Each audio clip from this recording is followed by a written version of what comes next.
our auto-broken bridge Smartlock, which is made of aluminum alloy and tempered glass.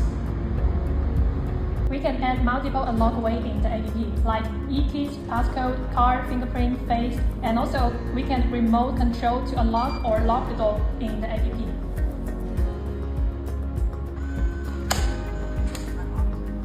Unlock by Face ID. Unlock the door by fingerprint.